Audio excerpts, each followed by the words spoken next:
जिले की हलचल। आकाशवाणी लखनऊ से प्रस्तुत है जिले की हलचल। आज सुनिए सिद्धार्थनगर और सोनभद्र जिलों की हलचल। पहले सुनते हैं सिद्धार्थनगर जिले की हलचल।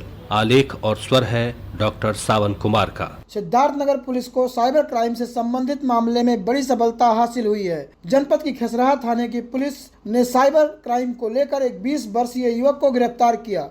इस पूरे मामले की जानकारी पुलिस अधीक्षक अभिषेक महाजन ने प्रेस कॉन्फ्रेंस कर बताया कि पुलिस द्वारा एनसीआरपी समन्वय पोर्टल पर दर्ज कुल 9 मामले के 15,47,63,520 रुपए के मामले में एक 20 वर्षीय अभियुक्त को गिरफ्तार किया गया है। गिरफ्तार अभियुक्त के पास से साइबर क्राइम कर इकट्ठा हुए रुपए से खरीदा गया एक आईफोन, एक वीवो मोबाइल, एक लैपटॉप व साइबर ठगी के 20,000 रुपए नकद बरामद हुए। यह अभियुक्त अपने 6 विभिन्न खातों में 14 लाख रुपए का लेन देन कर चुका है। आगे भी पुलिस द्वारा जांच की जा रही है। एनसीआरपी पोर्टल और समन्वय पोर्टल पे जो भिन्न भिन्न राज्यों से शिकायतें आती हैं, उसमें 9 शिकायतें प्राप्त हुई थी म्यूल अकाउंट के संबंध में, और उसी जांच के क्रम में म्यूल खाते का भी पता चला और ये पता चला कि ये एक बड़ा फ्रॉड नेटवर्क है जिसने 15 करोड़ से भी अधिक की साइबर फ्रॉड किया है। सिद्धार्थनगर जिले में एक पेड़ मां के नाम वृक्षारोपण महायज्ञ 2026 का भव्य शुभारंभ किया गया। इस महाअभियान के तहत जिले में 45,65,400 पौधे लगाने का लक्ष्य पूरा किया गया। सभी विभागों के कर्मचारियों और स्कूली बच्चों ने अपने कार्यालय, स्कूल और खाली स्थानों पर पौधारोपण कर पर्यावरण संरक्षण का संदेश दिया। इसके तहत सभी विभाग के कर्मचारियों व बच्चों ने अपने कार्यालय, स्कूल व अन्य खाली स्थानों पर पौधारोपण किया। एक पेड़ मां के नाम विषय पर परिषदीय स्कूल के बच्चों ने मंच से इसकी महत्ता बताई। इस अवसर पर धौरी कुइया गांव में कार्यक्रम का आयोजन किया गया। सिद्धार्थनगर में आयोजित मुख्यमंत्री सामूहिक विवाह कार्यक्रम में विभिन्न धर्म के 146 जोड़ों का विवाह उनके रीति रिवाज के अनुसार संपन्न हुआ। जनपद मुख्यालय के बीएसए ग्राउंड पर आयोजित इस सामूहिक कार्यक्रम में स्थानीय सांसद जगदम्बिका पाल, नेता प्रतिपक्ष माता प्रसाद पांडे, विधायक विनय वर्मा, पूर्व कैबिनेट मंत्री विधायक जय प्रताप सिंह, सदर विधायक श्यामधनी राही सहित जिले के आला अधिकारियों ने शादीशुदा जोड़ों को आशीर्वाद दिया। उत्तर प्रदेश में संचारी रोग नियंत्रण पखवाड़ा कार्यक्रम का शुभारंभ किया जा चुका है। वहीं जनपद सिद्धार्थनगर में इस कार्यक्रम को लेकर मुख्य विकास अधिकारी के नेतृत्व में लगातार लोगों में प्रचार प्रसार किया जा रहा है। इस विशेष अभियान को गति देने के लिए विकास भवन से एक विशेष प्रचार वाहन को रवाना किया जा चुका है, जो जनपद में सभी तहसील क्षेत्र के गांव, कस्बा व नगर में जाकर रोग के बारे में लोगों को जागरूक कर रहा। जनपद में तहसील स्तर पर सभी प्राथमिक स्वास्थ्य केंद्र व सामुदायिक केंद्रों पर एक नोडल अधिकारी नियुक्त किया गया, जिसके नेतृत्व में आशा, आंगनबाड़ी व स्वास्थ्य विभाग की टीम गाँव में कैंप लगाकर संचारी रोग को लेकर लोगों को जागरूक कर रहा है, साथ ही बचाव के लिए भी जानकारी दे रहा है। इस अभियान का मुख्य उद्देश्य आम जनमानस को मौसमी और संचारी बीमारियों के प्रति जागरूक करना है, साथ ही जिले में स्वच्छता व्यवस्था को सुदृढ़ बनाना है, जिससे बरसात के दिनों में फैलने वाले जानलेवा बीमारियों से बचा जा सके। सिद्धार्थनगर जिले में भारतीय जनता पार्टी गोरखपुर क्षेत्र के नवनियुक्त क्षेत्रीय अध्यक्ष विनोद राय का जिला मुख्यालय पर प्रथम आगमन हुआ। जिले में पहुंचने पर सिद्धार्थनगर नगर पालिका अध्यक्ष गोविंद माधव, जिला पंचायत अध्यक्ष प्रतिनिधि उपेंद्र सिंह सहित जनप्रतिनिधियों और कार्यकर्ताओं ने उनका जोरदार स्वागत किया। चिलचिलाती धूप के बावजूद हजारों की संख्या में कार्यकर्ताओं का उत्साह देखने लायक था। स्वागत समारोह के बाद जिला कार्यालय पर एक महत्वपूर्ण जिला बैठक की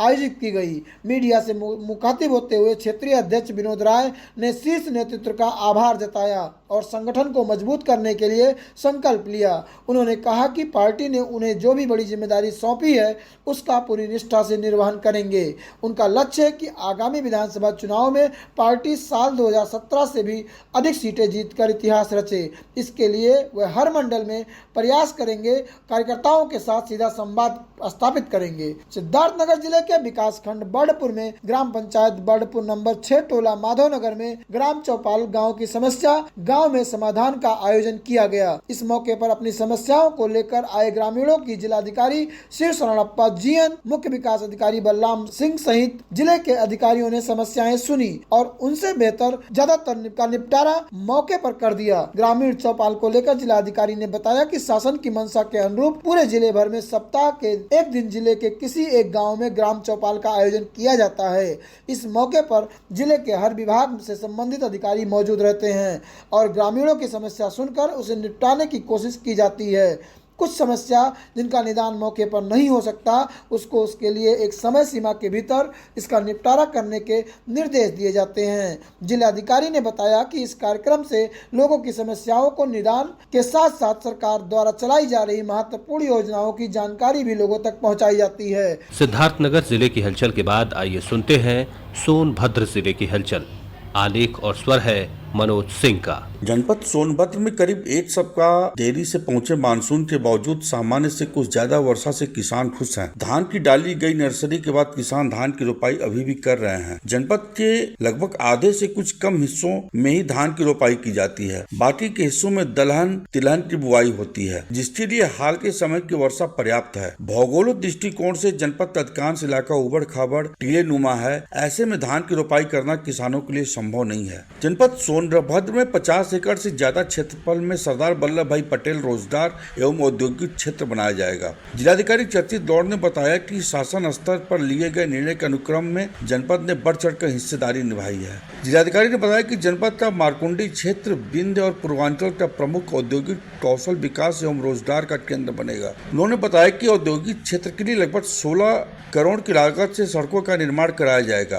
प्लग एंड प्ले इंफ्रास्ट्रक्चर के माध्यम से तेजी से उद्योगों की स्थापना होगी। जिलाधिकारी ने बताया कि सिंगल विंडो के माध्यम से समस्या का त्वरित निस्तारण भी किया जाएगा। रोजगार की दृष्टि से महत्वपूर्ण कदम से स्थानीय लोगों को भरपूर रोजगार और स्वयं के उद्योग भी लगा सकते हैं। सरदार वल्लभ भाई पटेल योजना युक्त योजना के अंतर्गत स्थानीय एमएसएमई स्टार्टअप एवं नए उद्योगों को बढ़ावा मिलेगा, जिससे आदिवासी बाहुल्य जनपद में स्थानीय लोगों के लिए मील का पत्थर साबित होगा। जनपद सोनभद्र के बभनी ब्लॉक की 1000 हेक्टेयर भूमि पर औद्योगिक हब बनाया जाएगा। एक्सप्रेस वे के करीब बनाए जा रहे औद्योगिक हब के लिए जिलाधिकारी और उद्योग बंधुओं के बीच बैठक हुई। बैठक में जिलाधिकारी ने आदेशित किया कि सभी समस्याओं का त्वरित निस्तारण किया जाए। जनपद में विगत दिनों मुख्यमंत्री युवा उद्यमी योजना और प्रधानमंत्री स्वनिधि योजना का निस्तारण समय से किया जाए, जिससे स्वरोजगार और उद्यमिता को बढ़ावा मिल पाए। जनपद सोनभद्र में जिला उर्वरक निर्धारित समिति की बैठक के बाद जिलाधिकारी ने आदेश दिया है कि किसी भी परिस्थिति में खाद की ओवर रेटिंग नहीं होनी चाहिए।